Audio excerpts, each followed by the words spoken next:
Chairman Sialkot international airport. یہ Covid کی جو بیماری ہے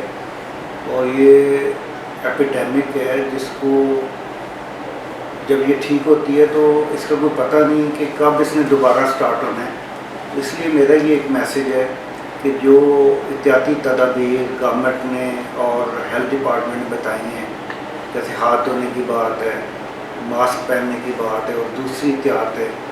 وہ ہمیں ضرور کرتے رہنا چاہیے، کیونکہ یہ ایک ایسی چیز ہے جو کہ کسی وقت دوبارہ بھی شروع ہو سکتی ہے اور ہمیں بہت احتیاطی تدابیر جو ہے وہ اس میں کرنی پڑیں گی اور احتیاط برتنی پڑے گی تاکہ آنے والے وقت میں ہم پھر جو ہے کسی سے مشکل میں نہ پڑ جائیں. اور اس سے بچنے کا یہ ایک طریقہ ہے کہ جو SOP گورنمنٹس نے اور ہمارے ہیلتھ ڈپارٹمنٹ نے دی ہیں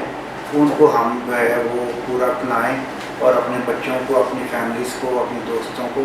آگاہی بھی دیں تاکہ جو ہے وہ ہم کووڈ کے جو ہے اس ٹائم سے بھی گزر سکیں اور اس موذی مرض سے بھی بچ سکیں. Thank you.